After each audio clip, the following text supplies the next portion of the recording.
livro de Salmos, Salmo de número 122, 122º Salmo do Saltério.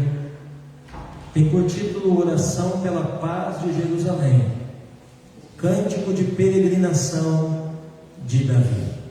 Amém?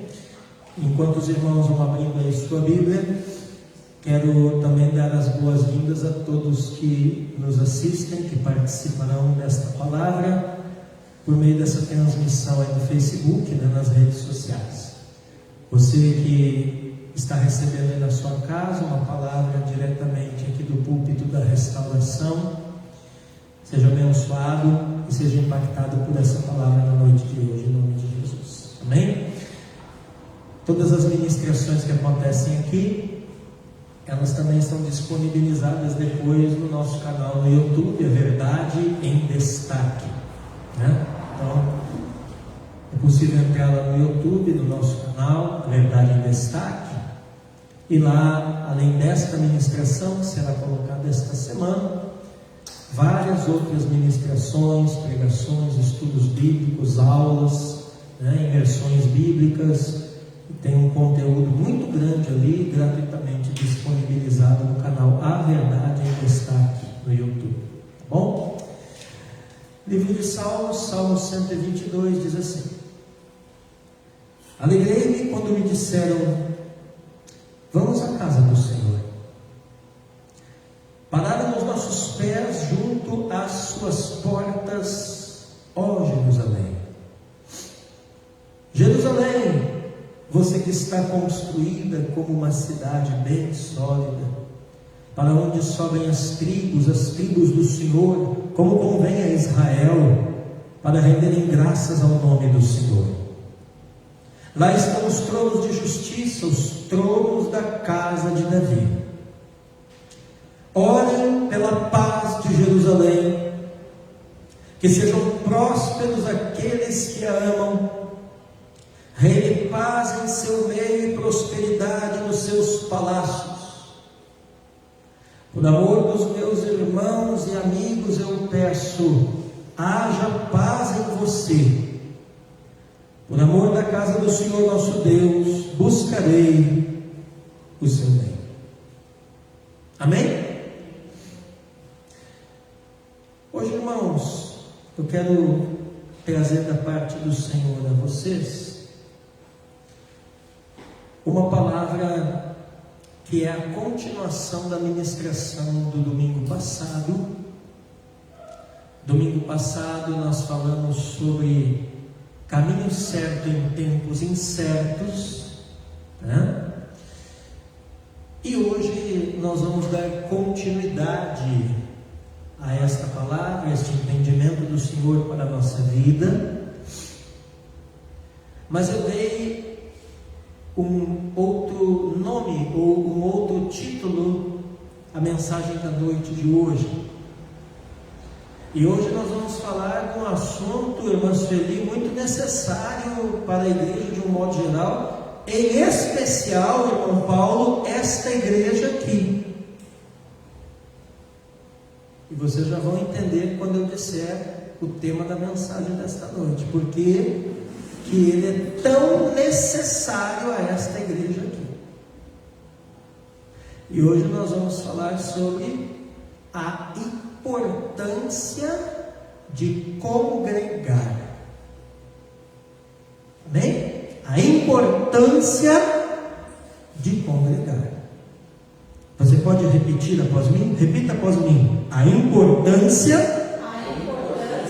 de congregar.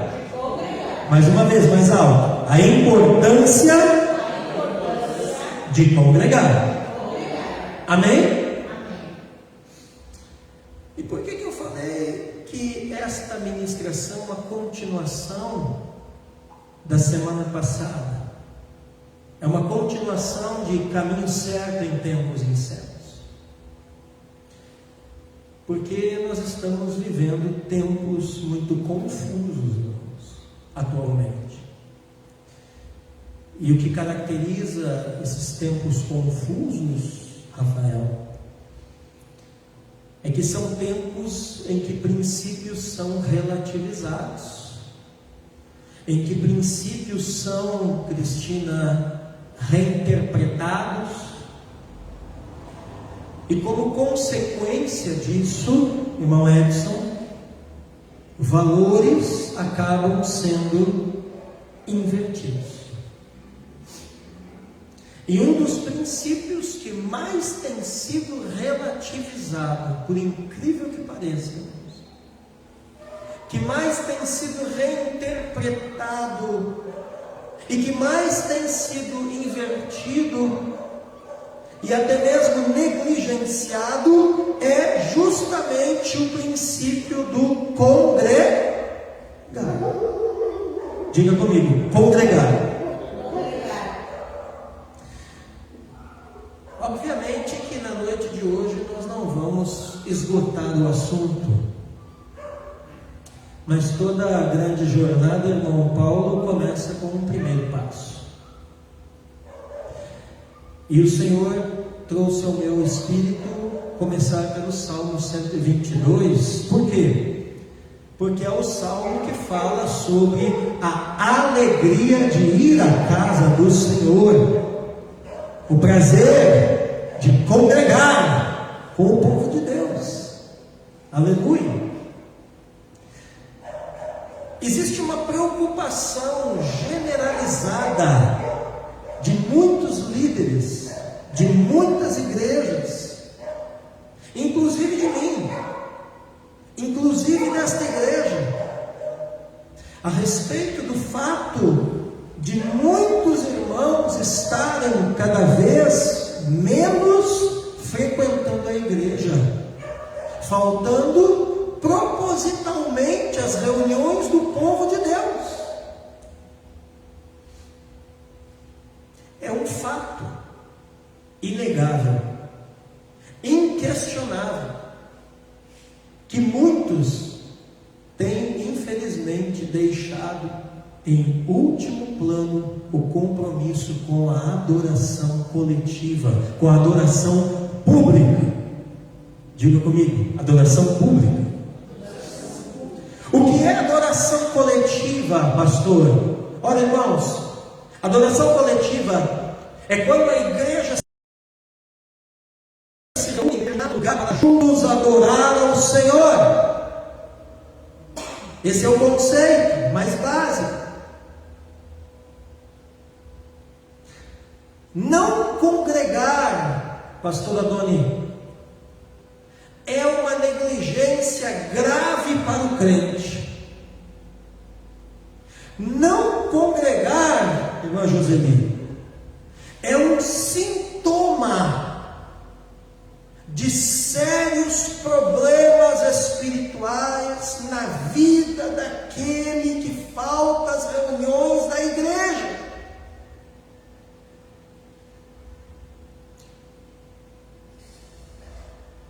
E quem é um bom pastor, como eu julgo ser,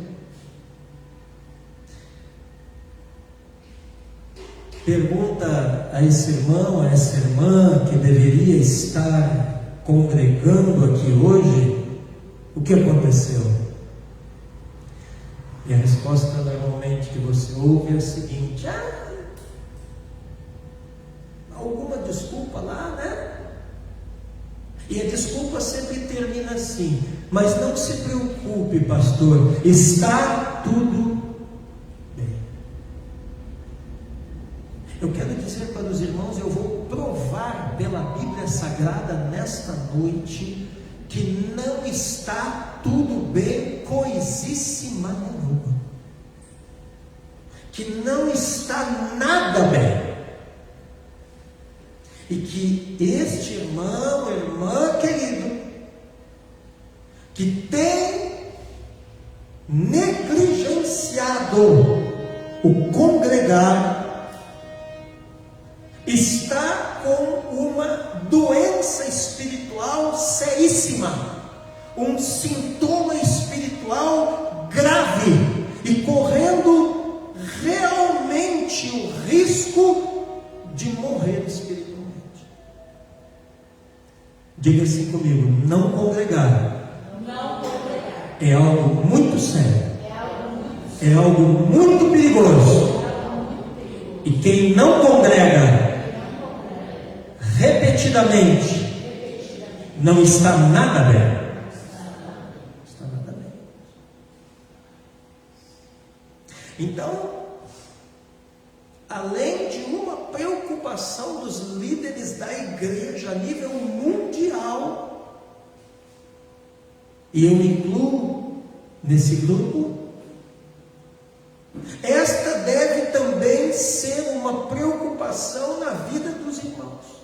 Quero dizer para os irmãos desta noite aqui presentes, que o fato de irmãos e irmãs entre nós que estão com esse sintoma, essa enfermidade espiritual grave, terrível, que é não congregar, este fato deve preocupar não só a mim, mas deve preocupar a vocês também. Ah, mas eu estou congregando na vida do outro. Não, você também tem que se preocupar pelo outro, porque nós somos ou não somos um só corpo em Cristo? Aleluia. Ou a minha Bíblia está errada? Ou Paulo porventura estava enganado? O Espírito Santo que iluminou Paulo, a igreja antiga, porventura cometeu algum erro? Claro que não. Então nós precisamos cuidar da nossa própria vida, sim. Não deixar que esse grave sintoma de enfermidade espiritual, que é não congregar, nos assole, sim.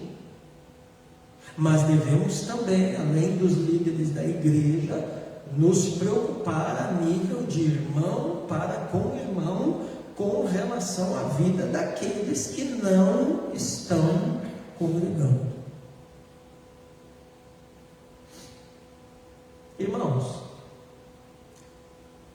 quando alguém se acha desestimulado a estar na congregação do povo de Deus para cultuar ao Senhor, para comungar com os outros eleitos do Senhor em Cristo,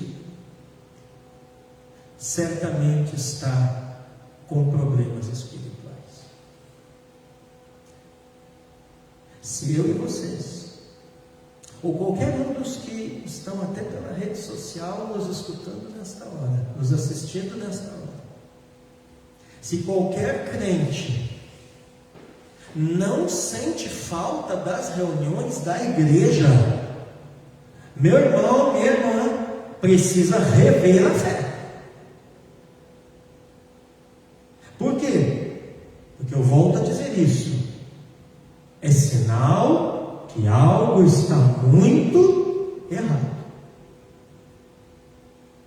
E tendo isso em vista, nós vamos começar hoje a tratar desse assunto, que é o congregar, a importância do congregar. E vamos começar pelo começo, irmão Edson. Vamos começar pelo Salmo 122. Por que, Paulo? Porque justamente é o Salmo 122 que fala dessa satisfação que o crente normal deve ter. Mas Sueli, todo crente normal, que é eleito mesmo no Senhor em Cristo, que é crente de verdade, ele tem que ter, ela tem que ter, Sheila, satisfação em congregar. Amém? Eu não sei se para você isso é claro, para mim isso, Rafael, isso é claro como água, é nítido. Porém, não esqueçam-se, nós vivemos em tempos incertos, onde até mesmo aquilo que parece claro como água, nítido bem diante da ponta do nariz das pessoas, muitas vezes é relativizado de tal forma que o inimigo acaba cegando os olhos desta geração. Diga assim comigo: não podemos deixar o inimigo cegar os nossos olhos. Aleluia. E esse é um assunto, irmãos, esse assunto do congregar é um assunto altamente relevante e que diz respeito a um sério problema que a igreja passa. E eu volto a dizer, em especial a nossa igreja aqui. Nós estamos com um sério problema. Que problema é esse? Irmãos aqui que não estão comprometidos com a pontualidade, frequência, os cultos, orações, ensaios, grupo familiar, etc, etc, etc.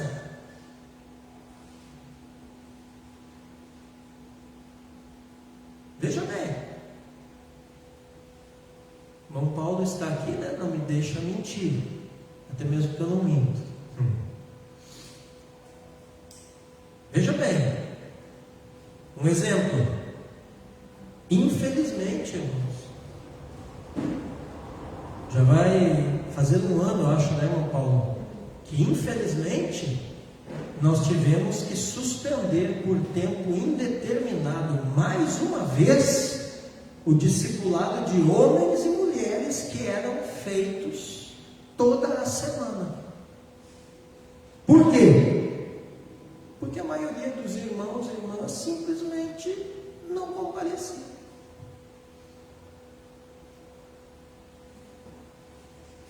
E eu não preciso dar discipulado para mim mesmo. Eu já tenho quem me discipula. A pastora não precisa dar discipulado para ela mesma. Ela já tem quem a discipula. Quem precisa de discipulado aqui é você. Quem precisa de discipulado aqui é a igreja.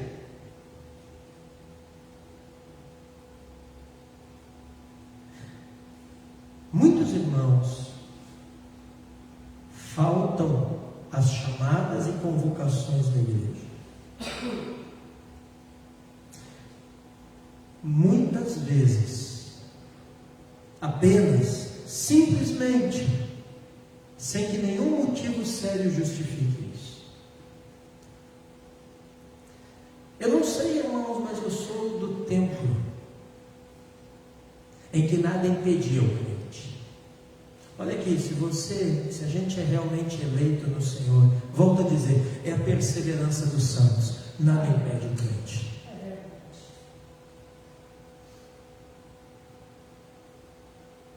A opinião da bicicleta furou, vai a pé. Ah, pastor, para o senhor é fácil falar, o senhor mora a 4 quadras da igreja, nem sempre morei assim. Já cheguei a caminhar 2 horas a pé para ir num culto. A pastora também.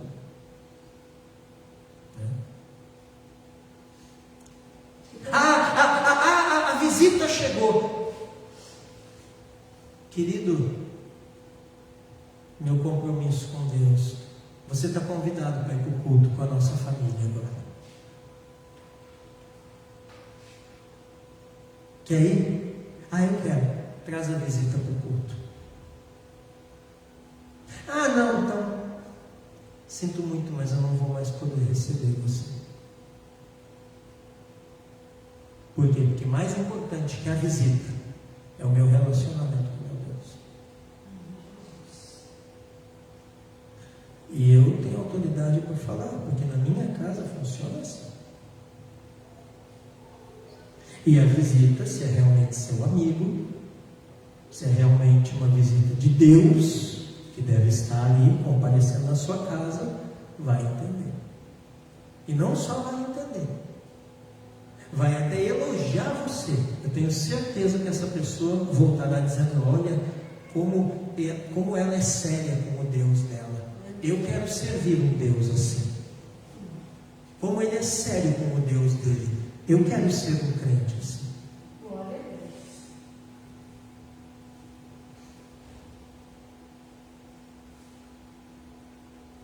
A rua encheu. Vou lhe dar um outro exemplo. Quando eu congregava lá em Porto Alegre, até hoje a nossa igreja lá fica num lugar, Rafael, que a rua enche quando cai tromba d'água. A rua, mas não é encher até a canela, é encher para cima da cintura. A rua encheu, cansei de entrar nada na igreja. E sabe o que nós fazíamos, irmãos? As irmãs idosas. Você acha que os idosos da igreja, no tempo que eu me converti, deixavam de ir para o culto porque a rua estava cheia d'água? Não. Eles ficavam com o guarda-chuvinha parado na esquina. A pastora Doni presenciou essa cena. E nós, que na época éramos os jovens, o grupo de jovens da igreja, nós entrávamos com água por aqui, pegávamos uma cadeira e íamos lá na esquina e transportávamos os irmãos idosos nos ombros, em cima da cadeira, e o culto acontecia, irmão, e era uma bênção. A igreja era lotada, a igreja em Porto Alegre. Sabe por quê? Perseverança dos santos. Para o crente de verdade como eu e você, não tem tempo, não tem argumento, tem soluções. Por quê? Porque com certeza o nosso Jesus, Ele superou coisas muito, muito, muito infinitamente piores e difíceis do que qualquer coisa que a gente possa suportar ou até imaginar.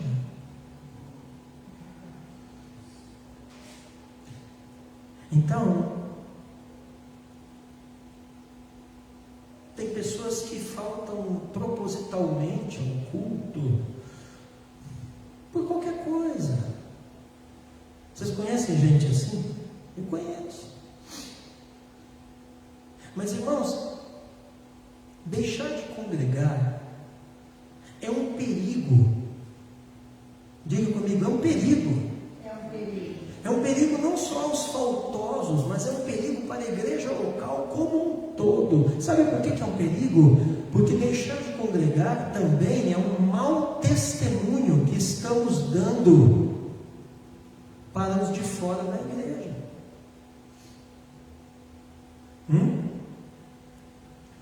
Às vezes as pessoas, Rafael, o problema da igreja, de um modo geral, não é que ela não evangeliza. Às vezes o problema da igreja é que ela quer evangelizar sem credibilidade. Irmãos, não podemos levar os outros a um lugar onde nós mesmos não fomos, onde nós mesmos não chegamos. Não podemos querer dos outros algo que nós mesmos não estamos dispostos a fazer. Se vamos evangelizar alguém, irmão Paulo, precisamos ter o peso da credibilidade por trás das nossas costas. A pessoa que me ganhou para Jesus, o meu pai na fé, até hoje está lá em Porto Alegre, é obreiro numa grande denominação, Aquele moço me ganhou para Jesus, mas ele pagou um preço, irmãos, de ficar aproximadamente 2 anos, todo domingo, passando na porta da minha casa e dizendo: ei, está na hora do culto, vamos? E muitas vezes eu ainda não entendia muita coisa, queria fazer um corpo mole, e ele dizia assim: estou aqui embaixo esperando. Ah, mas eu não me arrumei, eu vou esperar aqui embaixo até você se arrumar.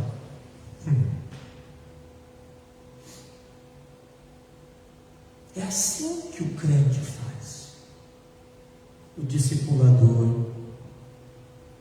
A pastora Dona é a mesma coisa, a irmã Roseli, que foi mãe na fé dela, ela conversa com ela pelo Facebook até hoje,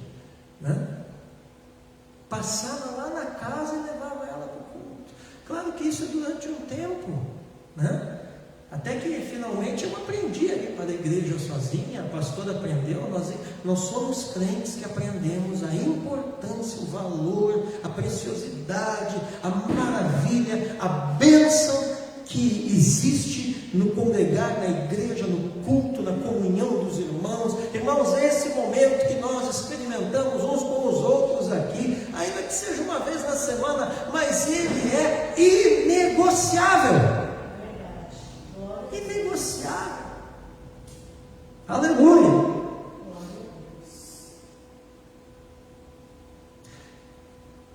Foi feita uma pesquisa na maior denominação dos Estados Unidos, que é a Batista do Sul. E sabe o que eles descobriram, Cristina?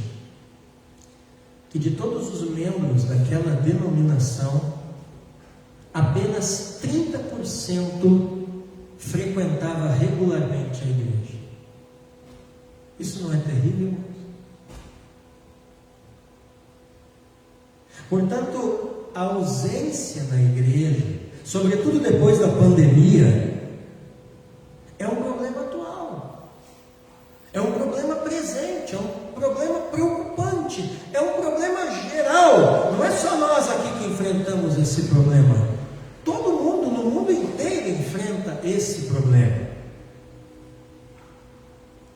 Outro dado interessante, que eu fiquei abismado, irmãos. No censo do IBGE, você sabia que no censo do IBGE já foi incluído como opção religiosa uma categoria denominada assim, evangélico não frequentador. Eu sei o que você está pensando. Você está pensando, pastor, é algo meio parecido assim com um católico não praticante? Exatamente igual. Então já tem gente no censo se declarando, eu sou evangélico, não frequentador.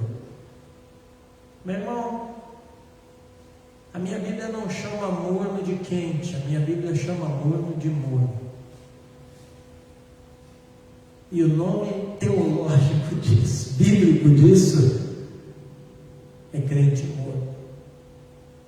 Tem um outro nome também que o apóstolo Paulo usa, o crente carnal, aquele que não é espiritual. Então, o que é isso? O que é isso? Evangélico não frequentador. O que é isso? Sabe o que é isso? É gente que tem simpatia por uma determinada religião, por um determinado credo, mas não tem um compromisso de frequentar, de estar envolvido de fato com a sua igreja. É gente, irmão Paulo, que ele apenas está culturalmente ligado à fé cristã, enfim, a fé evangélica, né? E o mais preocupante, meus irmãos e irmãs, é que cada vez mais crentes, Sheila, têm entrado por esse caminho. Irmãos, a nossa vida não pode ser um retrocesso, uma regressão. A cada ano que passa, o crente precisa estar melhor. A cada ano que passa, o crente precisa, irmã Sueli, estar mais crente, estar mais comprometido, estar mais santo, estar mais envolvido, estar mais motivado. Aleluia. Amém, irmãos? Amém. É verdade. Mas a luta, a provação, a tribulação, toda aquela coisa nada que todo mundo passa, que todo mundo fala, irmão, não tem quem não passe. A própria Bíblia, inclusive, vai dizer que no mundo teríamos aflições. Mas Jesus foi bem claro, né? O que ele disse? Tenha bom ânimo, eu venci o mundo. Glória a Deus. Claro que muitas vezes existem circunstâncias que estão fora do seu controle. Por exemplo, aqueles irmãos que trabalham com escala, né? E o patrão escalou você para trabalhar naquele domingo à noite. Isso fugiu do seu controle. Mas é uma coisa assim, irmão Paulo, que é esporadicamente, né? O que é isso, pastor? É lá de vez em quando. E eu estou me referindo aqui a casos de pessoas que, quanto mais o tempo passa, menos eu estou vendo eles congregando. Os irmãos estão entendendo, né? Pastor, mas não é o meu caso, eu estou aqui congregando, eu sei, senão você não estaria aqui, né? Mas é o alerta para todos nós, é o alerta você que me assiste aí na sua casa e talvez esteja nessa situação. Você que me assiste na sua casa está nessa situação, a sua vida espiritual não está nada bem e você corre um sério risco de morrer espiritualmente. Volta enquanto é tempo para a tua igreja local, para a tua congregação, e se não tens nenhuma, busca o Espírito Santo e ele vai orientar, porque o Espírito Santo tem um lugar para cada um dos seus eleitos no corpo de Cristo.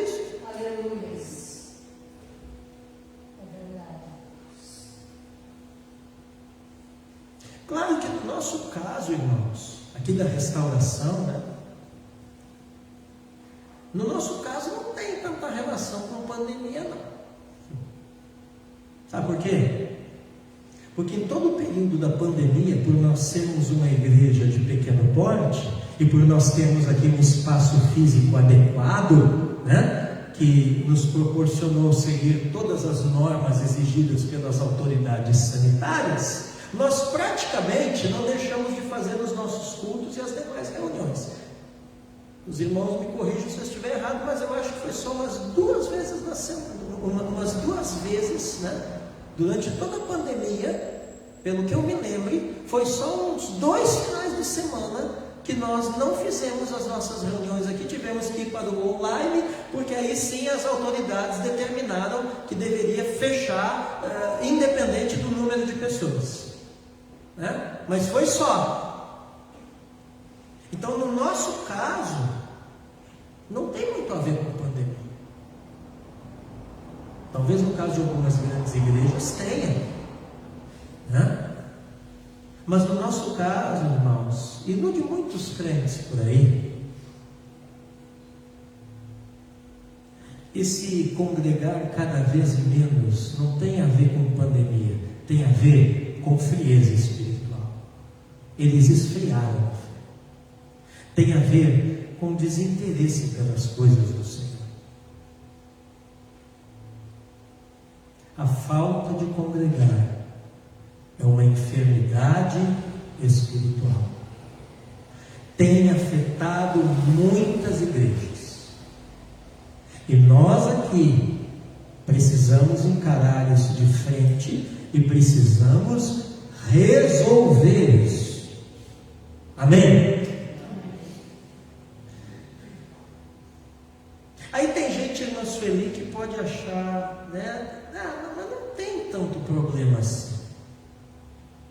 Né? Você que me assiste, né? Pastor Alessandro, o senhor é muito radical. O senhor é muito bíblico. Né? Não tem tanto problema assim. É muito radical ter que participar assiduamente assim da igreja. Né? Mas eu quero lhe dizer nessa noite, irmãos que me assistem aqui e virtualmente, eu quero dizer nessa noite o seguinte, que não sou eu quem diz isso, mas sim as Escrituras Sagradas. Se você observar, Rafael, de capa a capa da Bíblia, de Gênesis a Apocalipse, vou dar um exemplo. O povo de Deus é chamado um nome muito significativo. Sabe como? A congregação do Senhor. Vocês não acham isso sugestivo, irmãos? Por que será que de capa a capa, do Gênesis ao Apocalipse, hein, Cristina?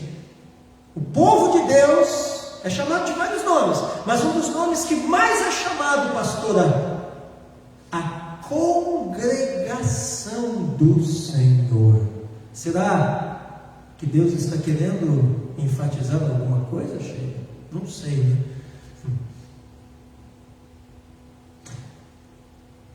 E uma congregação, hein, irmã Joseli? Uma congregação tem que estar congregada.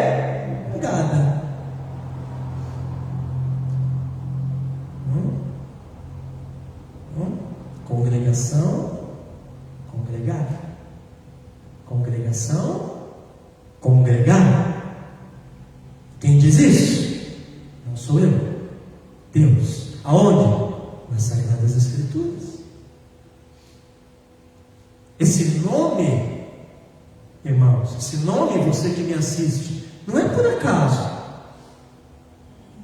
Congregação do Senhor, não é por acaso. Congregar, irmãos, é um assunto presente, evidente, estimulado e ordenado em toda a vida. Em toda a vida. E é exatamente isso que nós precisamos ser. É exatamente isso, irmã Sueli, irmãos queridos, que nós somos chamados a ser uma congregação do Senhor. Aleluia. Quantos me entendem? Amém. E uma congregação precisa estar congregada, senão não é congregação. E se não for congregação, não é povo do Senhor. É uma lógica óbvia. Para ser povo do Senhor, precisa estar congregado. Por quê? Não eu, mas o Senhor mesmo chama o seu povo a congregação do Senhor. Amém, irmãos? Amém. E o Salmo 122 aqui nos mostra coisas que devem estimular o nosso coração a estarmos congregados. Essa palavra é para estimular você. Aleluia! Glória a Deus. Não faltando um culto, uma reunião, um grupo, uma oração, um discipulado sequer na igreja, sem um justo motivo para isso. Então vamos olhar mais de perto aqui o Salmo 122, e eu quero começar pelo verso 1. Alegrei-me quando me disseram: vamos à casa do Senhor. Amém? Você percebe aqui que Davi começa o Salmo falando da alegria que se gerou no seu coração com a convocação para congregar, para ir à casa do Senhor. Ele está dizendo: quando me disseram, vamos à casa do Senhor, eu me alegrei. Aleluia. Congregar para o crente de verdade, irmã Sueli, não é peso, é alegria. Congregar para o crente de verdade, Sheila, não é peso, é satisfação. Aleluia! Congregar para o crente de verdade, irmão Paulo, não é agenda, não é compromisso, não, é satisfação. Aleluia!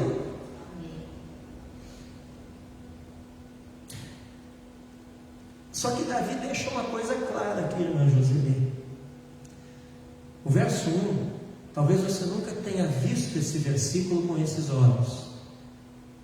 O que Davi deixa claro aqui, no fim do versículo, é o seguinte: que não se tratava de um mero convite.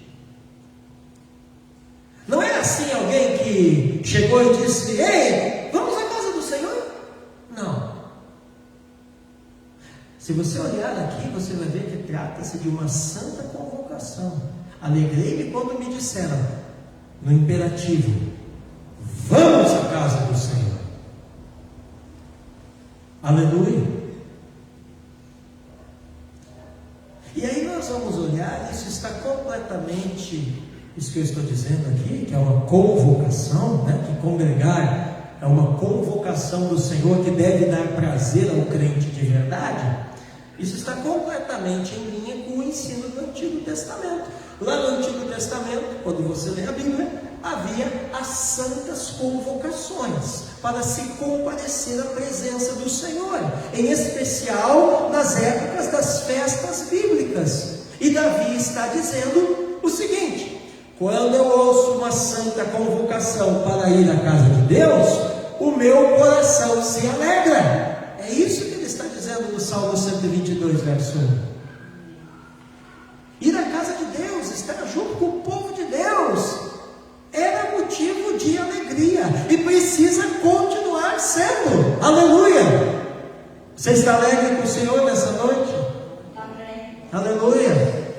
Eu estou alegre em estar aqui transmitindo esta palavra do Espírito Santo ao seu espírito. Glória a Deus.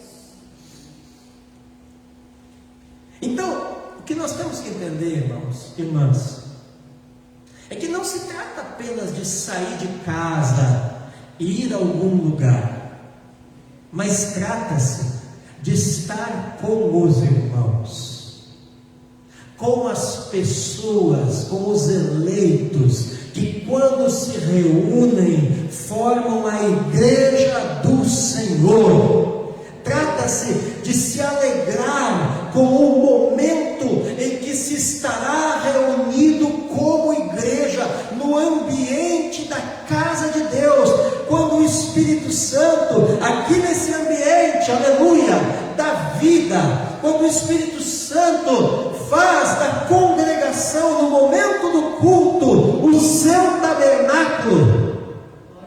Você sabia que o Espírito Santo habita na sua congregação? Glória a Deus. Ele habita individualmente, na minha, na sua e na nossa vida, sim, mas ele habita também coletivamente. E nós vemos esta realidade quando congregamos. Agora olhe para o verso 2, Salmo 122, verso 2.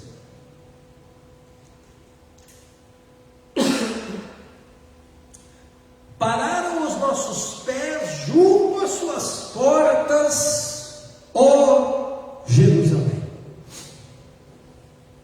Irmãos, Jerusalém é a cidade de Deus, não é verdade? É onde Davi estabeleceu e organizou o culto ao Senhor. É onde Deus manifestou-se na antiga aliança e fez habitar ali o seu nome. É a casa do Senhor, é o local da sua habitação. O templo lá em Jerusalém, irmão Paulo, era o lugar da adoração prescrito por Deus. E para lá, o povo de Deus se dirigia. Para quê? Para cultuar ao Senhor.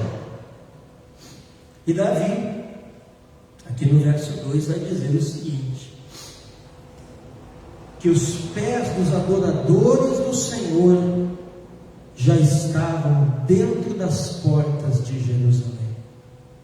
Isso mostra o seguinte, que a adoração, ela tem lugar, ela tem ocasião, ela tem uma geografia onde ela acontece. Eles estavam nos átrios da adoração, aonde se ofereciam sacrifícios. Parados os nossos pés junto às suas portas, a Jerusalém. As portas no Antigo Testamento simbolizam a autoridade de uma cidade. Então isso aqui também está dizendo o seguinte, que relacionado ao congregar, né? O que é congregar? Congregar também é colocar-se numa posição de autoridade espiritual. Quem congrega tem uma grande autoridade espiritual.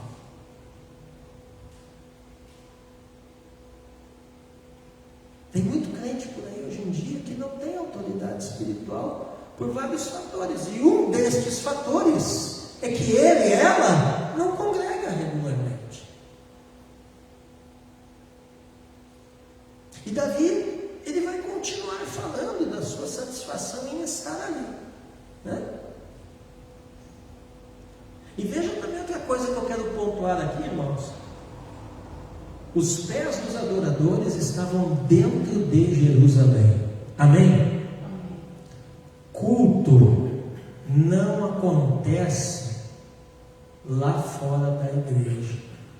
Eu estou falando do momento de culto. Claro que eu posso cultuar o Senhor no meu quarto, enfim, é um outro nível de adoração.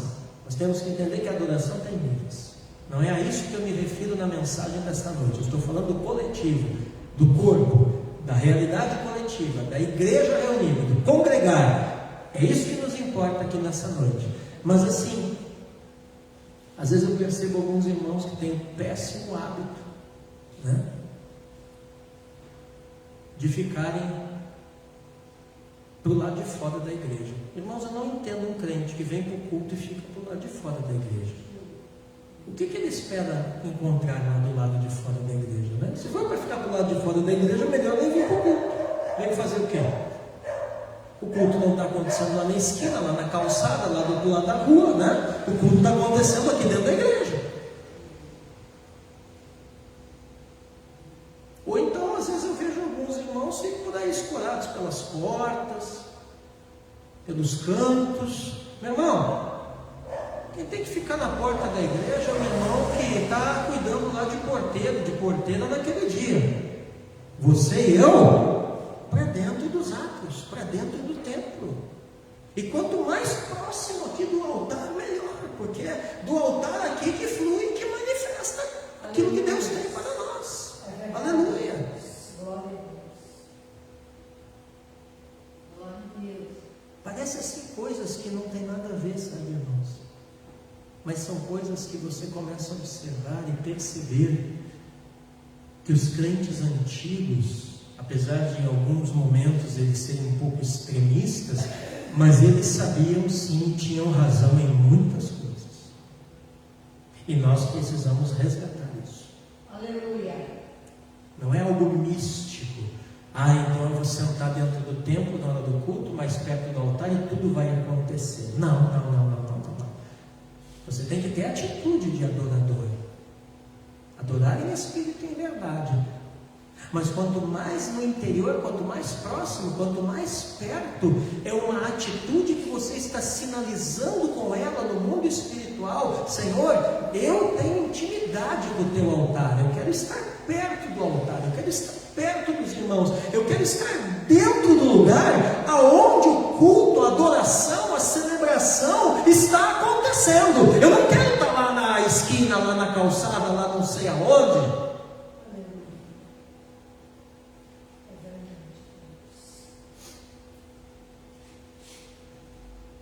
Aleluia.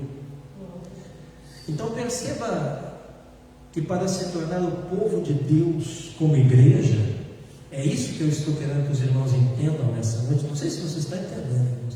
Eu estou dizendo o seguinte, e isso é uma coisa que eu não tenho visto quase ninguém pregar hoje em dia.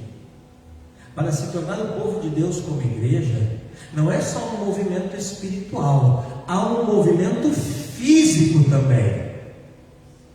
Não é só um movimento espiritual, simbólico ou algo assim, mas há um movimento físico, real, presente, palpável, aonde eu preciso me levantar do meu comodismo, pegar as minhas pernas, me arrumar e ir com alegria e satisfação à igreja, à casa do Senhor, e lá compartilhar, comungar com os irmãos, com o Espírito, com a palavra, me encher, me edificar, e sair daquele culto diferente da maneira como eu cheguei, aleluia, para no decorrer de todos aqueles próximos dias que virão, ser uma bênção, para mim mesmo, para a minha família e para os demais. Amém. Aleluia. Como é que isso acontece, Rafael? Pelo povo congregado.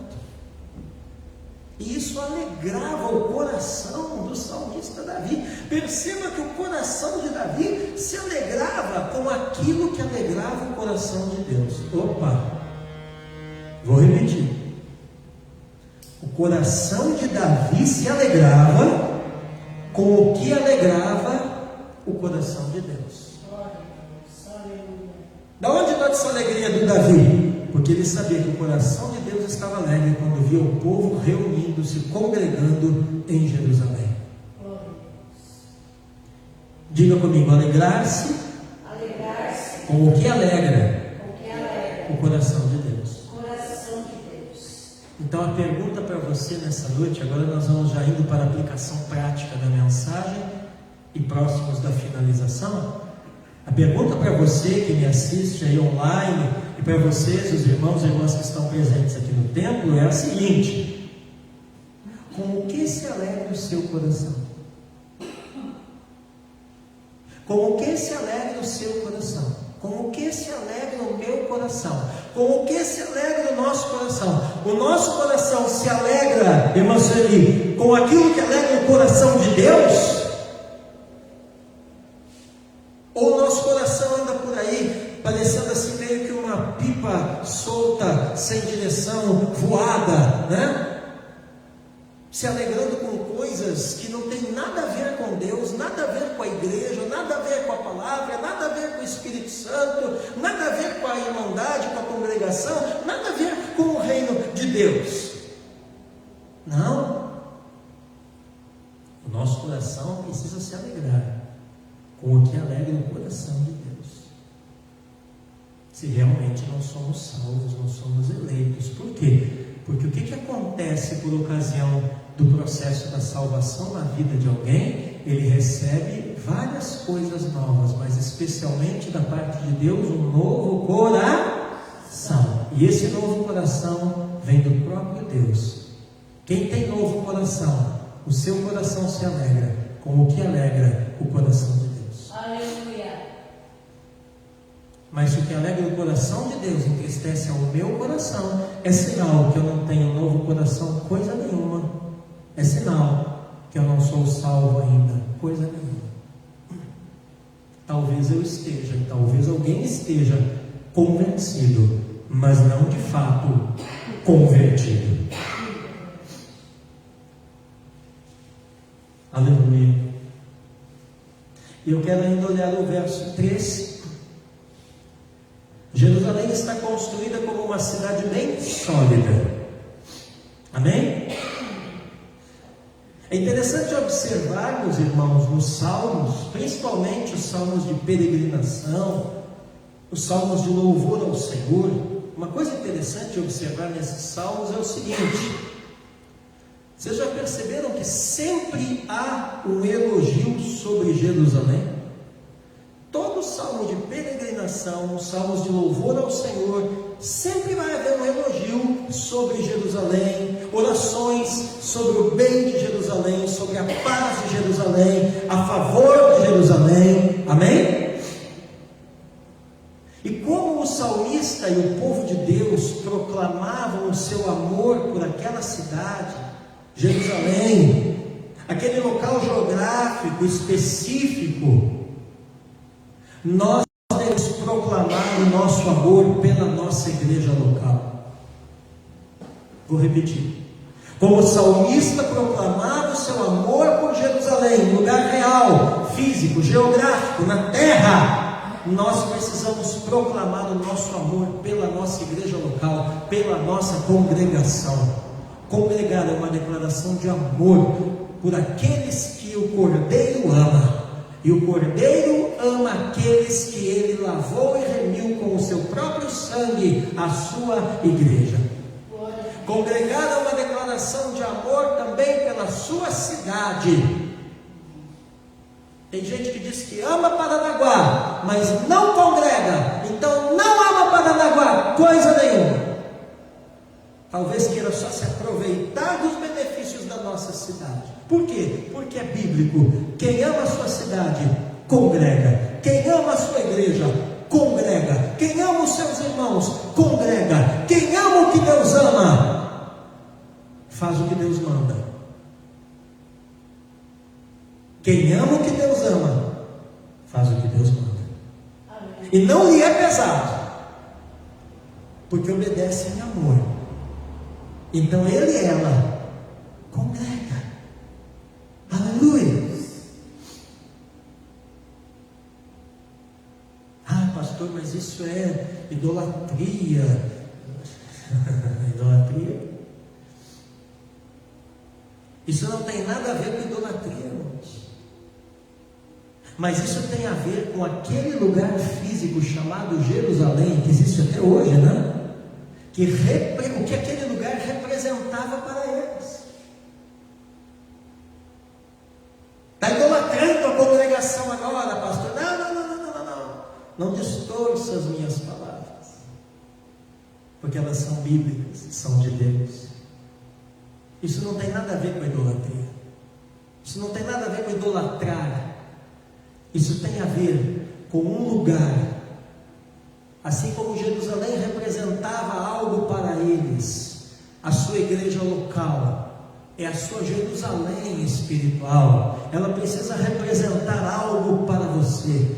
A sua cidade é a sua Jerusalém espiritual. Ela precisa representar algo para você. E aí eu pergunto: o que esta cidade, Paranaguá, representa para você?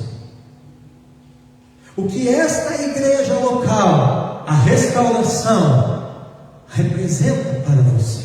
Representa para mim? Representa para nós? E sabe como nós vamos responder isso? Não é com palavras, é com atitudes. Nós vamos responder isso na maneira como nós tratamos esse lugar.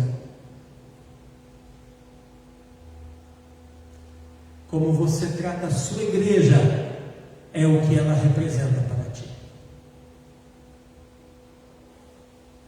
Se ver a sua igreja suja não te incomoda, é sinal que ela não representa nada para ti. Se ver a sua igreja com necessidades, com coisas por fazer, por reformar, isso não te incomoda, é sinal que ela não representa nada. Se ver a tua cidade sofrendo,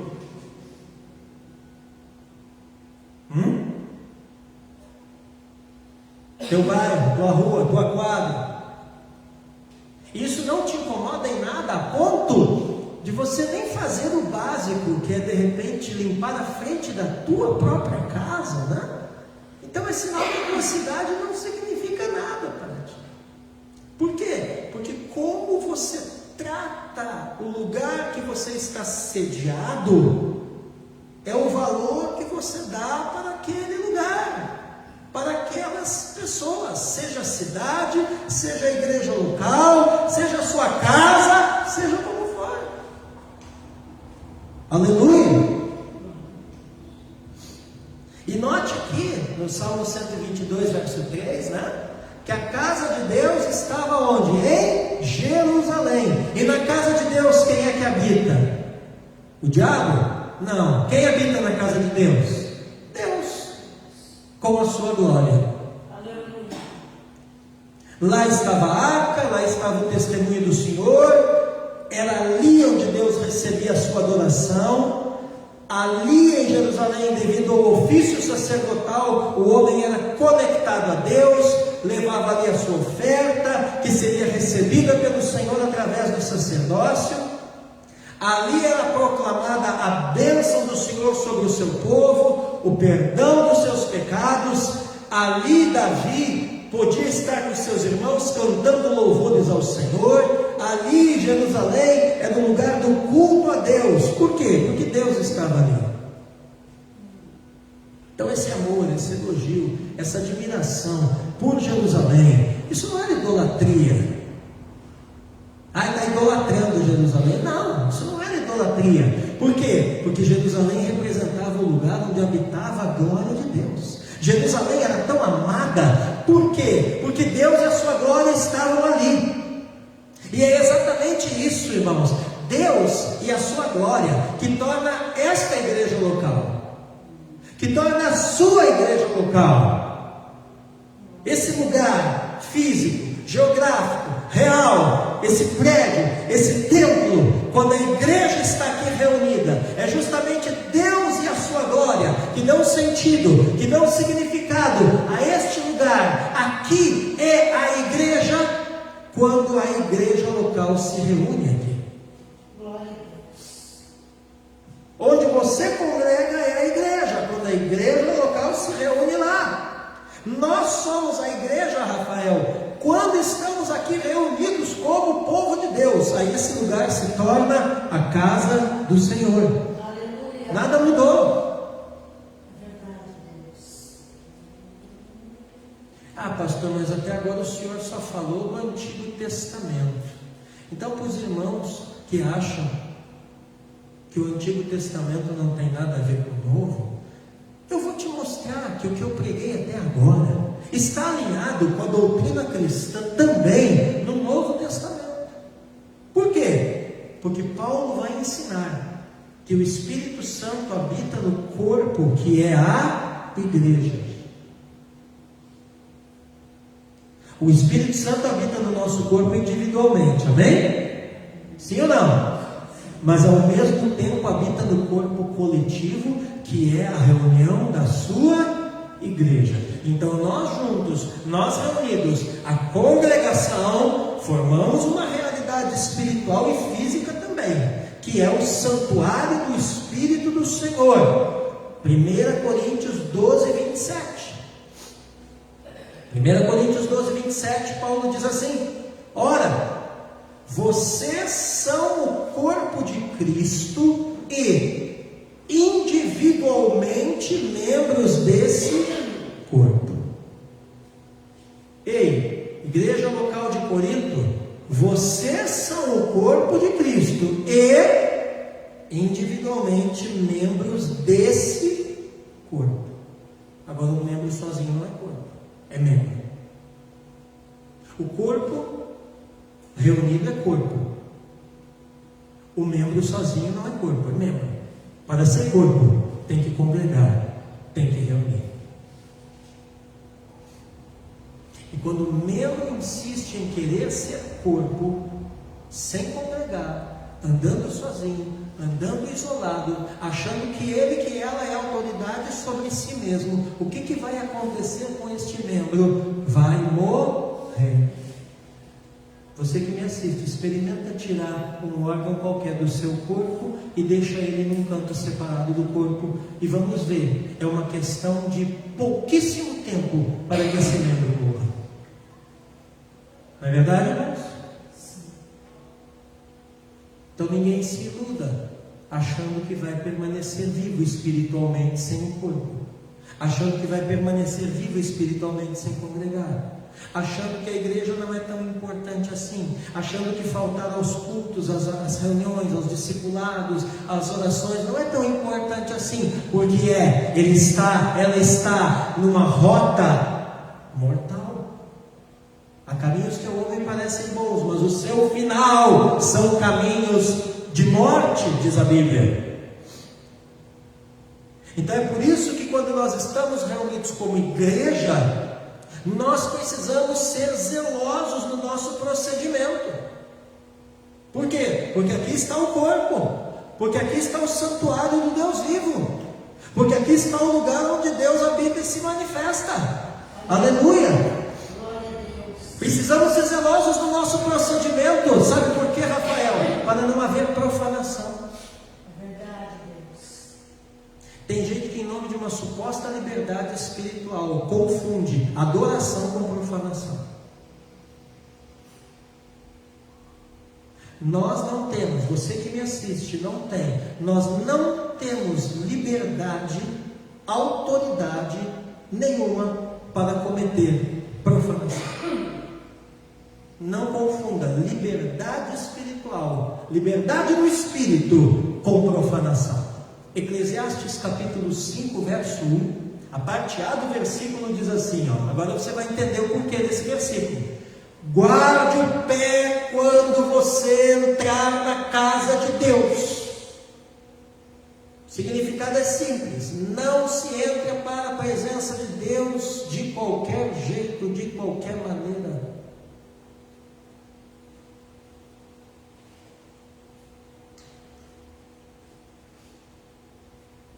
Fisicamente falando e espiritualmente falando, em todos os sentidos. 1 Coríntios 14, 26 ao 33. Agora eu estou no Novo Testamento, aqui para os irmãos que... Diz assim, 1 Coríntios 14, 26. Que fazer então, irmãos? Quando você se reúne, um tem um salmo, outro tem um ensino, este traz uma revelação, aquele fala em línguas, e outro ainda faz a interpretação. Que tudo seja feito para a edificação. Aleluia. Essas coisas têm que edificar. Sim, Deus. Amém? Amém. E aí, verso 33, o Paulo vai dizer assim, é um trecho da primeira epístola aos Coríntios, que ele está falando da ordem necessária no culto. Ei, um culto não pode ser uma bagunça, um culto não pode ser uma desordem. Tem reuniões por aí que a gente vê de tudo acontecendo, menos culto, menos a palavra. E aí o verso 33, Paulo vai dizer assim, porque Deus não é Deus de confusão. Culto não é uma confusão. Deus não é Deus de confusão. Ele está falando da ordem do culto aqui no contexto. E sim de paz. E aí ele vai dizer assim, como em todas as igrejas dos santos. Quer dizer, em todas as igrejas realmente santificadas, realmente eleitas do Senhor, não há confusão, mas há uma ordem no culto, há uma decência no culto, há um temor no culto, há uma edificação no culto, a palavra de Deus no culto, há ensino no culto, a adoração no culto, a comunhão no culto, a paz no culto. Aleluia. Aleluia. E eu encerro dizendo que esse amor do salmista por Jerusalém, porque ela representava o lugar onde Deus colocava a sua glória, também precisa existir no nosso coração com relação à igreja local, com relação ao que este lugar representa no momento em que nós estamos aqui congregados como igreja, a fim de adorarmos a Deus. Aleluia. Amém? Irmãos, nós perdemos algumas coisas preciosas com alguns pensamentos tolos desta geração.